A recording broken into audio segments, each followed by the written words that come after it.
산상수훈을 이렇게 제가 말씀을 준비하면서 고민이 많습니다. 한 절을 가지고 깊이 파고 파는 거는 너무 좋은데 계속 저 스스로에게 주시는 하나님의 그 도전은 네가 말씀을 전하는 거는 어떤지 모르겠다마는 그 말씀이 살아있는 말씀이 되고 도전이 되고 변화가 될 수 있는 그런 말씀이 되지 않으면 외치는 자의 소리가 의미가 없지 않냐.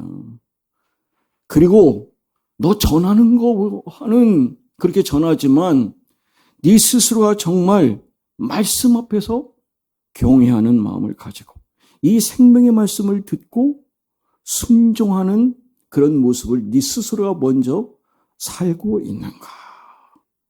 그러니까 말과 행함이 일치되어야 되는 것이 여러분 언행일치라 그러는데 이런 부분을 생각하면서 저와 여러분이 오늘 이 말씀 앞에 하나님 이 말씀에 두려운 마음으로 경외하는 마음으로 제가 이 말씀에 생명을 걸며 이 말씀에 순종하는 한 사람을 찾으실 때 주님 제가 바로 그런 사람이 되고 싶습니다. 그런 사람이 바로 접니다. 그런 고백하는 저와 여러분 되시기를 주님의 이름으로 축복합니다. 오늘 온유한 자가 받을 축복인데요. 이 온유는 성경에 보면 성령의 9가지 열매 중에도 온유가 있습니다. 그리고 팔복에도 있습니다. 그러니까 아마 팔복과 성령의 9가지 열매 중에 있는 이 온유라고 하는 부분은 하나님께서 특별히 예수님께서 이 땅에서 우리에게 가장 원하시는 우리의 성품이 아닐까. 그런데 기질적으로 여러분 다양한 모습을 가지고 계신 거 저도 알고 저도 스스로 아는데 참 쉽지 않은 부분이 이 온유란 부분입니다. 그래서 이 부분을 어떻게 전해야 되는가라는 부분을 사실은 제가 많은 생각도 하고 많은 책을 봤지만 그게 중요한 게 아니라 여러분이 하나를 옳게 가지고 살아가시는 결단하는 이 시간이 되셨으면 좋겠습니다. 그래서 그것이 내가 이 한 주간을 정말 말씀을 통해서 온유를 가지고 살 수 있었으니 감사하다는 그런 모습이 되셨으면 좋겠어요. 자, 오늘 여러분 온유라고 하는 이 부분을 가지고 제가 여러분께 도전하고 싶은 거는 여러분 아침에 오실 때 거울 보셨습니까? 네, 거울 안 보시고 화장하시는 분도 계시나요? 네. 그 거울 보니까 여러분의 얼굴이 어떻습니까? 예뻐요? 어이구, 그러시구나. 이뻐 보입니다. 세상은 보면 어찌됐든 이겨야 된다. 오늘도 승리해야 된다 하니까 다들 보면 아주 무장된 모습에 장군 같은 모습에 심각함이 있거든요. 근데 오늘은 보니까 여러분 그래도 비교적 표정이 다 풀려 계셔서 참 좋아 보이긴 해요.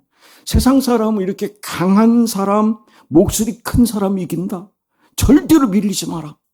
절대로 그렇게 얘기하면서 우리 자녀들을 키우고 우리도 그렇게 성장해 왔습니다. 그래서 마음에 힘을 주고 말도 세게 하죠. 그래야 내 말이 먹히는 것 같으니까. 그냥 뭐 그냥 우겨대는데도 뭔가가 있지 않습니까? 그런데 오늘 성경을 보니까 우리가 상반된 말씀을 하세요.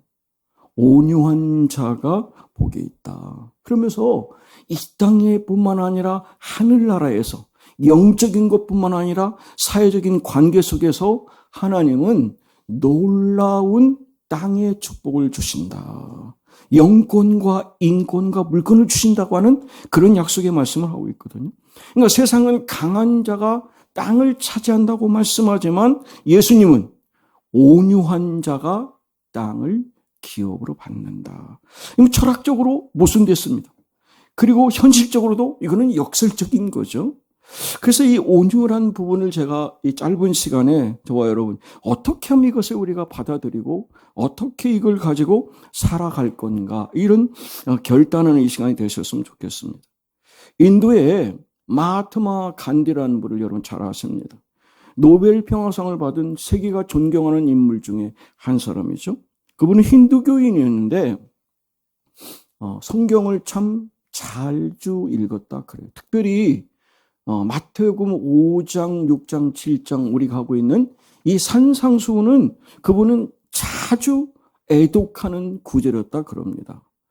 그래서 한 선교사가 이 간디에게 여쭌 거예요. 선생님, 이 힌두교인들을 제가 선교하고 싶은데 그 사람들이 팔복을 받아들이게 하려면 어떻게 해야 됩니까? 라고 여쭤봤대.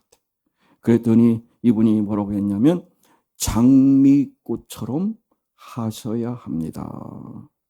그러니까 여러분, 사람들이 왜 장미를 좋아해요? 꽃이 아름다움이 있지만 향기 때문에 그런 거예요. 그 향기 때문에.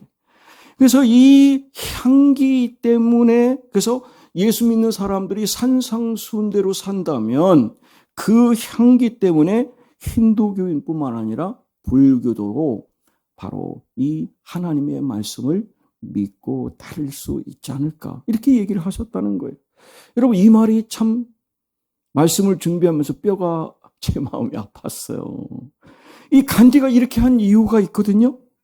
당시 간디가 있는 그 당시 사회는 우리 같이 여러분 이렇게 식민지 사회였잖아. 영국의 식민지. 근데 여러분 거기 보시면은 그 동인도 무역회사라고 하는 이 회사가 아주 얼마나 착취를 했는지, 일본이 우리 착취했던 것처럼 그렇게 그 일을 다 감당하는 일을 동인도 무역회사가 할 때 거기에 실제 모든 아주 못된 짓을 아주 선두적으로 한 사람들이 누구예요? 예수 믿는다는 사람들이 그렇게 한 거예요. 그러니까 이 간디가 볼 때 산상수훈이 이렇게 좋은데 그렇게 예배 보고 주일을 하는 그렇게 하는 그 영국 사람들, 크리스찬들이 삶이 향기가 없다는 거죠. 그래서 그 앞장섰던 사람들을 바라보면서 왜 저렇게 말씀은 좋은데 말씀대로 살지 않는 걸까? 그래서 그것 때문에 향기를 가지만 장미처럼 그렇게 해야만 믿음의 사람들이 생길 수 있다는 얘기를 한 거죠. 저는 이 얘기를 남의 얘기라고 생각 안 합니다. 박용성 씨라고 여러분 두산그룹 회장도 했던 분이 대한상공회의소 회장하실 때 그때 그 뼈 아픈 소리를 했습니다. 많은 외국 기업인들이 막 도망간대요. 철수한다는 거예요. 그 왜 그런가 했더니 처음에 정부에서나 뭐 다양한 방법을 가지고 말을 너무 잘해준다고 그런다는 거예요. 이것도 해주고 저것도 해주고 뭐 그래서 너무 잘한 데서 왔는데 와서는 말과 실제가 다르다는 거예요. 그래서 여러분 나토 공화국이라고 우리나라 하면서 떠난다는 걸 그분이 하셨는데 no action talk only입니다. 그러니까 말은 많은데 행동은 없다는 거예요. 그래서 한국을 믿을 수 없어서 떠난다라는 얘기를 하면서 제가 그거를 보면서 어떤 생각이 많은 사람들이 교회를 향하여 예수 믿는 저희들을 향하여 나토 크리스찬은 아니냐. 말과 혀로는 사랑하지 말고 행함과 진실로 사랑하라고 하신 그 말씀대로 우리가 살지 않는다면 우리는 말은 많은데 그러나 행함이 없는 그런 사람으로 우리가 세상 사람들에게 여전히 질타를 받을 수 있는 거 아닐까, 그런 생각을 해봤습니다. 오늘 여러분 이 온유라고 하는 게 뭘까? 하나님 앞에서 그리스도의 향기를 내는 겁니다. 할렐루야. 여러분 복음성가도 그거 있잖아요. 너는 그리스도의 향기고 편지다 그러지 않습니까? 하나님 앞에서 그리스도의 향기니 너를 통해서 사랑이 흘러가리. 바로 이것이 온유한 자가 가진 사랑의 품성으로 살아갈 때 오늘 이 그리스도의 인격과 성품인 이 말씀 가운데서 하신 이 말씀을 붙잡고 하나님, 이 온유라고 하는 부분, 팔복이라는 게 그리스도의 성품을 가리키는 저는 지도와 같다고 생각합니다. 그분의 지도인데 그 천국 백성이 가져야 할 최고의 헌법을 저는 이 산상수훈이라고 저는 생각해요. 그래서 우리가 여러분 말씀 나누었지만 심령이 가난한 성품, 애통하는 성품에 이어서 오늘 온유의 성품을 이어가고 계시거든요. 근데 꼭 기억하셔야 돼요. 우리가 팔복도 그렇고 성령의 9가지 열매는 결코 타고난 것이 아니다. 할렐루야. 기질적으로 여러분 온유한 사람이 있습니다. 부드러운 사람이 있고 얌전한 분 계시지만 그걸 말하는 게 아니에요, 여러분. 그러니까 여러분 모세를 생각해 보세요. 얼마나 성질이 불같잖아요. 그렇지만 하나님 뭐라고 하세요? 온유에 있어서 이 세상에 그 누구보다 더 온유한 사람을 모세라고 하셨어요. 여러분 얼마나 성질이 여러분 별났으면 사람을 때려 죽이는 사람 아닙니까? 모세가. 그렇지만 하나님은 그를 다듬으셔서 성령의 사람으로 열매 맺게 하셔서 하나님, 제가 오늘 그랬는데 우리의 평정심을 주는 브레이크 같은 게 바로 온유다.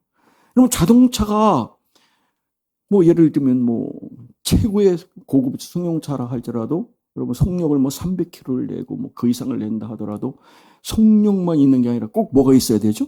브레이크가 없으면 그 속도는 아무것도 아니지 않습니까? 오히려 그 속도로 인해서 어떻게 해요? 엄청난 사고의 무기가 바로 여러분 그 브레이크가 없는 자동차죠. 바로 이런 부분에서 봤을 때 하나님은 우리에게 이 자동차의 브레이크와 같은 그런 역할을 성령께서 우리를 온유한 마음으로 만드셔서 우리의 삶에서 평정심을 갖게 하시고 그 일 같으면 충분히 내가 예전에는 화를 낼 수 있고 충분히 격분할 수 있는데도 불구하고 참아진다. 이게 이해되네? 이 부분이 뭐냐면 하나님의 눈으로 보기 때문에 그렇습니다. 나의 눈, 나의 시선, 나의 판단이 아니라 하나님의 시선으로 바라보면 그러면 내게로부터 눈을 들어 주를 바라보면 그 모습을 볼 때 왜 저놈이 저래? 그게 아니라 충분히 그럴 만한 사정이 있었겠구나 라고 이게 이해가 됩니다. 내 눈으로 보면 내가 상처받는 일인데 하나님 마음으로 보면 저 사람도 틀림없이 나 못지않은 상처를 받았겠구나 이해가 된다는 것이죠. 바로 이런 부분에서 보면 세계관이 달라지는 겁니다. 시각이 달라지는 겁니다.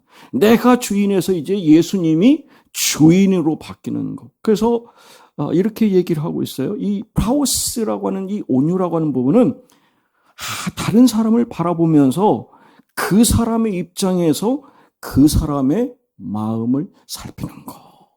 바로 이것이 하나님의 눈으로 하나님의 시선으로 바라보면 타고난 성격이 아니라 하나님 우리 모두에게 그 누구에게도 이 온유의 성품을 부어주실 줄 믿습니다. 여러분 우리가 예수 믿기 전에 가진 원래 혈기 있습니다. 그리고 나만의 의가 있습니다. 그리고 나를 보호하는 틀림없이 그런 자기 보호 본능이 있는데 그런데 오늘 말씀하시죠. 성령께서 우리 마음에 오셔서 우리의 심령을 가난하게 해주시고 내 자신을 돌아보니까 하나님 앞에 애통할 수밖에 없는 그런 존재가 되면 반드시 우리 안에 오신 성령께서 우리를 변화시키셔서 성령의 열매인 온유한 사람으로 바꿔주실 줄 믿습니다. 그래서 우리가 먼저 꼭 기억하실 것은 내 의, 내 자랑, 내 실력은 하나님의 기준으로 보면 그거는 바울이 뭐라고 하죠? 배설물처럼 버릴 수밖에 없는 지극히 아무것도 아니라는 걸 알아요. 그리고 내 안에 보니까 정말 감당할 수 있는 죄가 있습니다. 짐이 있습니다. 그런 모습을 바라보면 애통하지 않을 수가 없는 거죠. 바로 그런 마음을 가질 때 나타나는 것이 온유의 마음이다라는 거예요. 그래서 나는 형편없다 이렇게 생각하는 사람도 있지만 하나님 뭐라고 하세요? 하나님이 함께 하시면 그 깨달음을 통해서 결코 내가 하나님 원하시는 사람으로 하나님 빚으시는 사람으로 새롭게 변화될 수 있는 온유한 사람으로 사용하실 줄 믿습니다. 세상 사람들이 온유에 대해서 오해하는 게 있어요. 온유 그거는 뭐 그냥 유약한 사람 아니야? 우유부단한 사람 아니야? 그냥 참는 거.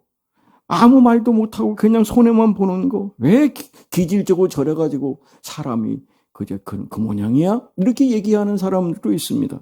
그런데 온유는 힘이 없는 게 아닙니다, 여러분.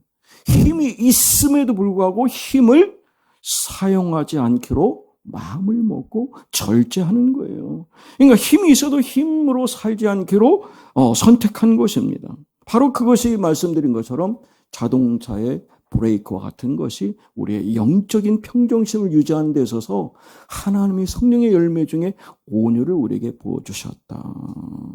저도 기질적으로 제 스스로를 돌아볼 때 이 온유란 부분을 잘 이렇게 끌어가려고 애를 쓰는 사람 중에 하나인데, 어떤 때 보면 저도 모르게 불쑥 튀어나오는 말, 그리고 제 행동 이런 거 볼 때 저도 깜짝 놀랄 때가 있습니다.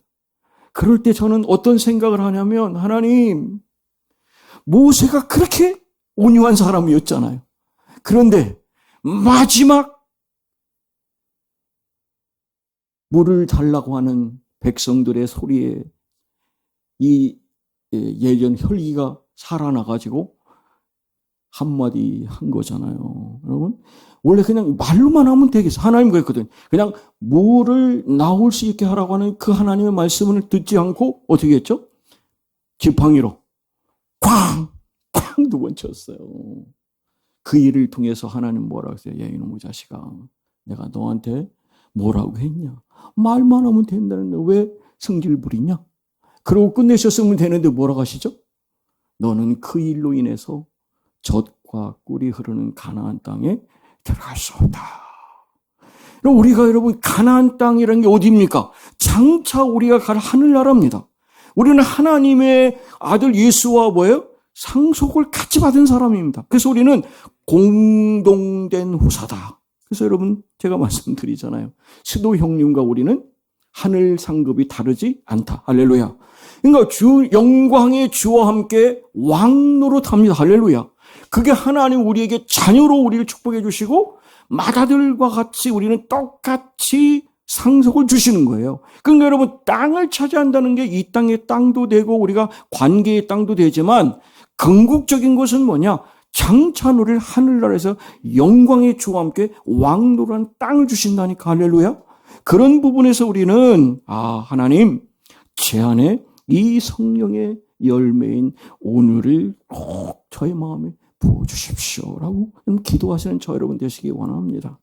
에스겔서에서 분명히 말씀하시거든요. 내가 다 주겠다는 겁니다. 다 주신다는데 하시는 말씀이 뭐냐면 그럼에도 불구하고 너희가 내게 구하여야 할지니라. 할렐루야. 구하셔야 됩니다. 그래서 여러분 구하셔야 하나님은 이 약속된 것을 허락하시고 풀어주시는 거예요. 우리가 여러분 문빗장을 열고 그분을 받아들이는 것처럼 기도의 문을 열면 하나님은 준비한 모든 것을 여러분에게 부어주실 줄 믿습니다. 여러분 마태복음 11장으로 이어가 보면 예수님께서 수고하고 무거운 짐진 자들아 뭐라고 하죠? 다 내게로 오라. 우리가 온유한 사람이 되기 위해서는 참쉼과 안식을 얻기 위해서 비결은 뭐냐? 하나님께로 가는 겁니다.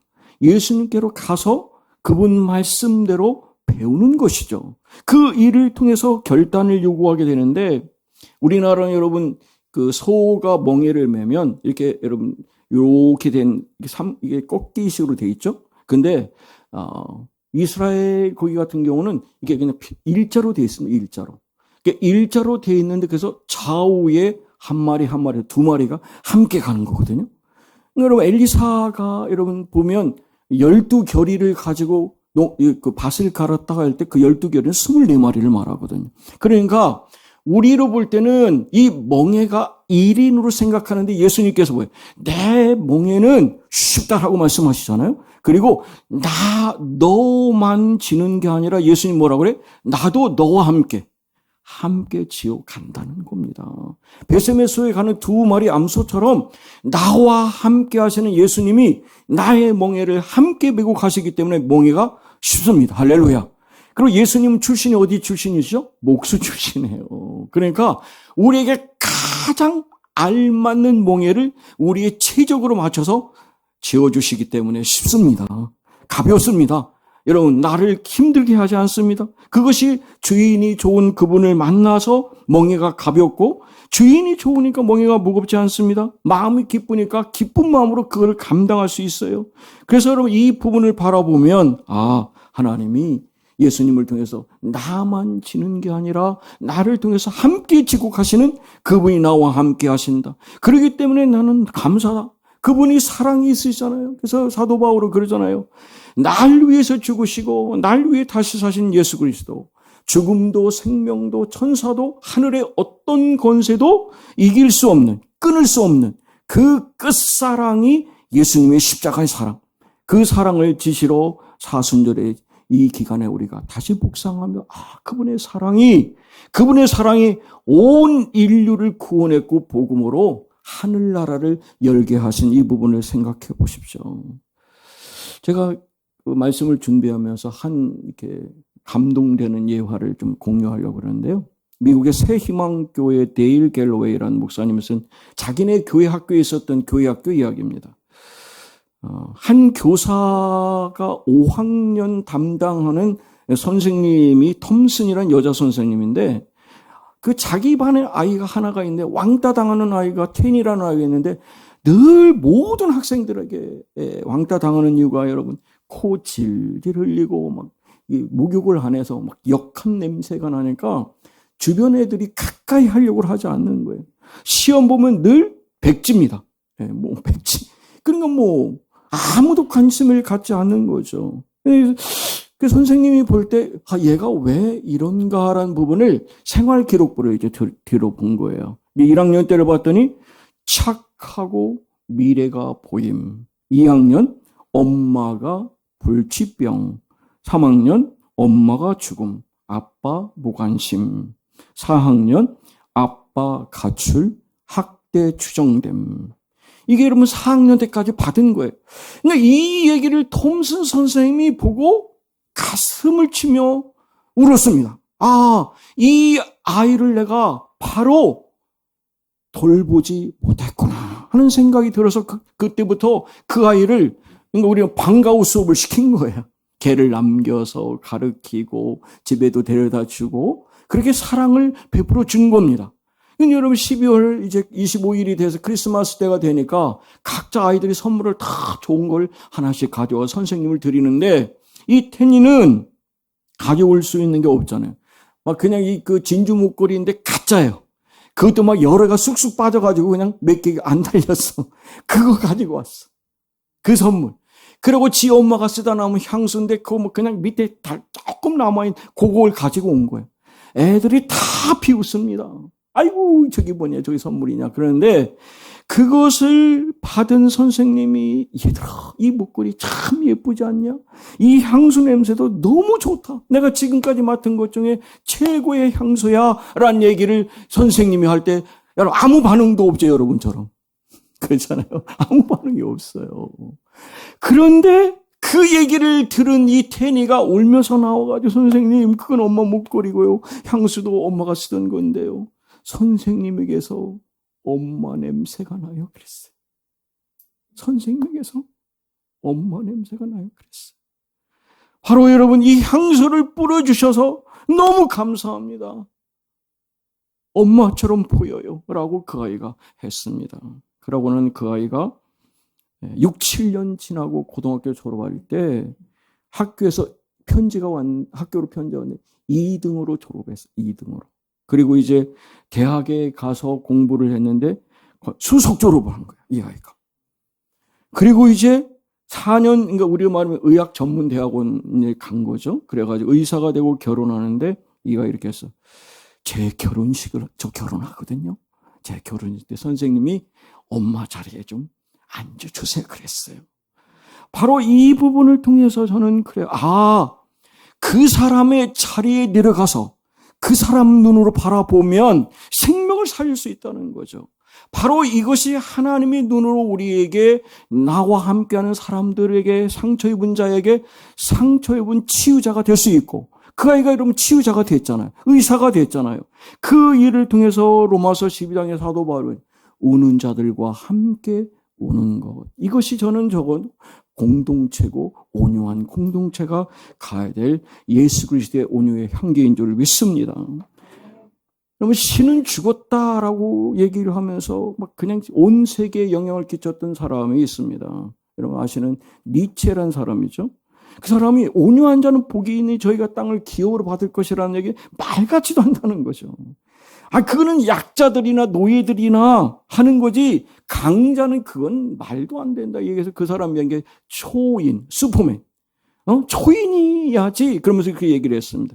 근데 이것을 가져야만 세상을 이길 수 있다고 하고 이 세상을 살아갈 수 있다고 얘기했는데 여러분 그가 어떻게 죽은 우리가 알고 있지만 정신병에 걸려가지고요. 거의 제정신이 아닌 상태에서 죽어갔습니다. 그게 여러분 니체의 마지막 인생이거든요. 그런데 이와 같은 이 슈퍼맨이라는 이 초인에 대한 거에 그냥 꽂힌 사람이 하나 있었어요. 그 사람이 여러분 아시는 갑자기 생각이 안 난다. 여러분 아시는 히틀러입니다. 아돌프 히틀러입니다. 그러니까 초인이라는 이거에 꽂혔습니다. 그래서 자기는 대단한 슈퍼맨인 것처럼 생각하고 온 세상을 바꿔보려고 했네. 그 일로 인해서 여러분 우리 기억하시는 600만의 유대인이 죽습니다. 온 세상에 끔찍한 재앙을 가져왔습니다. 그의 인생도 결국은 그렇게 가지 않았습니까? 저는 이런 생각을 해봅니다. 온유라는 건 약자의 모습이 아니라 예수님이 온유로 세상을 바꾸셨는데 온 세상을 구원의 복음으로 바꾸셨잖아요. 그러나 니체도 마찬가지고 히틀러도 마찬가지고 여러분 잘 아시는 많은 영웅들이 다 잠시 번쩍했지만 결국은 그들은 다 그냥 사라져버리는 안타까운 모습을 보면서 그래 하나님 저에게 하나님이 말씀하신 이 놀라운 온유를 제 삶 속에서 하나하나를 내가 멀리 있는 사람이 아니라 내 가까이 있는 내 아들에게 또 내 아내에게 내 남편에게 그렇게 나눌 수 있고 베풀 수 있는 그런 기회를 삼으시기를 주님으로 축복합니다. 그들에게 내가 눈을 낮추고 하나님의 시선으로 바라보면 이전에 보지 못했던 것이 보이잖아요. 제가 저래서 그랬구나. 내가 그 부분을 못 봤구나 하는 그런 부분 하면 충분히 이길 수 있습니다. 여러분 한자어 중에 유능승강이라고 하는 말이 있어요. 그러니까 부드러운 것이 강한 것을 이긴다는 거죠. 여러분 해하고 바람 이야기 이솝 우화에 보면 여러분 사람의 옷을 누가 벗길 수 있을까 해서 강력한 바람에 확 불면 어떻게 사람이 옷을 딱 이렇게 하잖아요. 그러니까 여러분 더 옷을 안 벗죠. 근데 태양이 열을 살살 주면 어떻게 알아서 스스로 더우니까 점점 다 벗게 되는 거잖아요. 그렇게 여러분 그런 거죠. 따뜻할수록 스스로 벗게 만들죠. 물과 바위도 마찬가지 아닙니까? 싸우면 누가 이겨요? 바위가 강하지만 틀림없이 낙수물이 뭐 한다고요? 바위를 뚫는다 그러잖아요.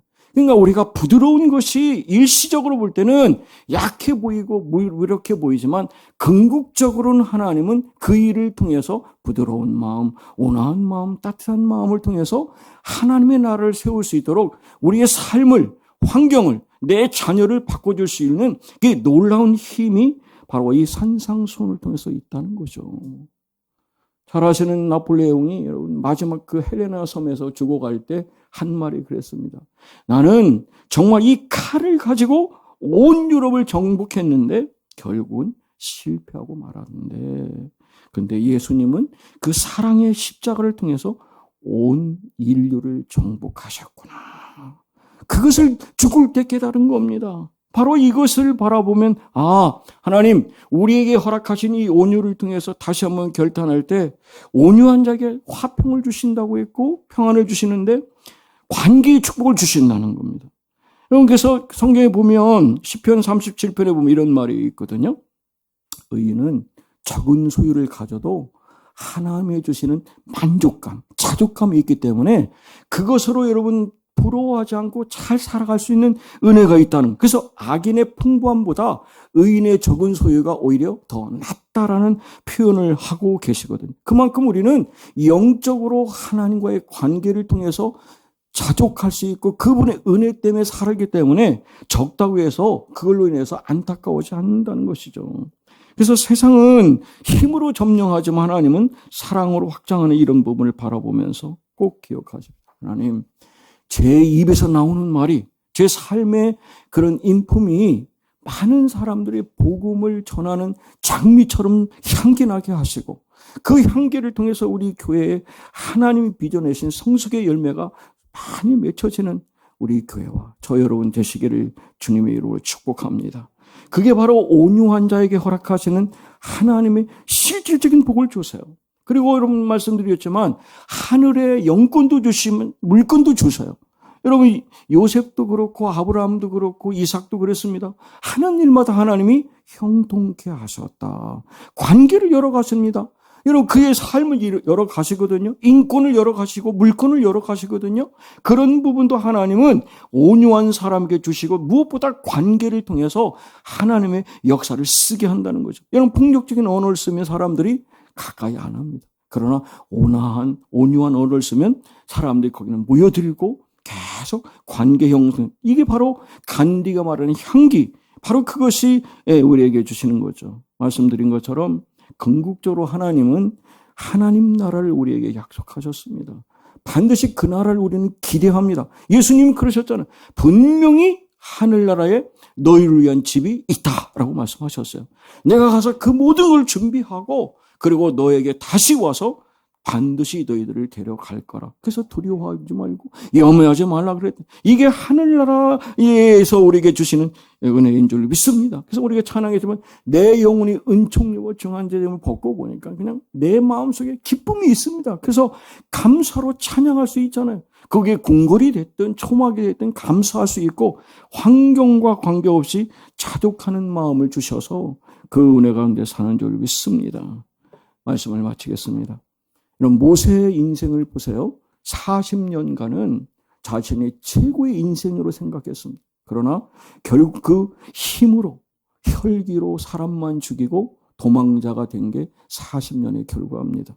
그리고 여러분 40년 동안 광야에서 살 때는 어떻게 해요? 우리 겉보리 성물만 있어도 나무집, 처갓집 사이를 안 한다 그랬잖아요. 근데 40년 처갓집 생활하는 게 그의 삶은 얼마나 참담했겠습니까? 근데 그러다 보니까 이 사람은 비겁한 사람으로 그냥 운둔자로 살았습니다. 그러니까 자기 존재에 대한 정체성도 없이 살았거든요. 그런데 호렙산에서 하나님을 80세에 만나면서 그의 인생이 달라졌습니다. 온유의 옷을 입은 겁니다. 온유의 신발을 신은 겁니다. 그러니까 하나님 그를 온 세상의 그 어떤 사람보다 온유한 사람으로 인정받게 하셨다. 저는 저와 여러분의 이후의 삶이 모세의 80 이후의 삶이 되게 하셔서 마지막까지 모세에게 하나님 주신 축복이 뭐예요? 120세가 됐는데도 기력이 쇠하지 않고 눈이 아주 쌩쌩했다는 거예요. 여러분이 그런 은혜를 받아 누리는 하나님의 사람이 되기를 주님의 이름으로 축복합니다. 온유라고 하는 것은 예수님을 바라보는 삶입니다. 하나님의 눈으로 내 사랑하는 가족도 나와 함께한 사람들을 바라보면 틀림없이 내가 이전에 했던 것과 다르게 보게 하십니다.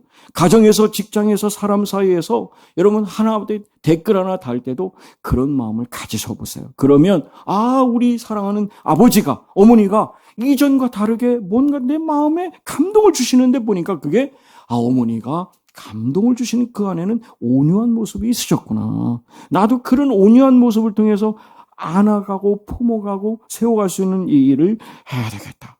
내 안에 있는 이 마음의 고장난 브레이크 다시 회복시켜서 어떤 상황에서도 그 속도가 아니라 브레이크로서 제 역할을 감당할 수 있는 온유의 열매를 매일매일 맺는 여러분 되시기를 주님의 이름으로 축복합니다. 주님께서 배우라 하셨고 그 일을 맡기시면 주님께서 여러분 그래요. 우리 안에 분노를 내려놓겠습니다. 고집을 내려놓겠습니다. 자존감 내려놓겠습니다. 그러면 주님이 우리 안에 온유를 심어주시고 성령의 지배에 따라 성령의 삶을 살아서 여러분 삶이 성령의 9가지 열매로 또 팔복으로 정말 예수님의 성품을 닮은 하나님의 최고의 장미꽃 향기를 나는 여러분과 저를 사용하실 줄 믿습니다. 이 말씀 가운데 사는 여러분 되시기를 주님의 이름으로 축복합니다.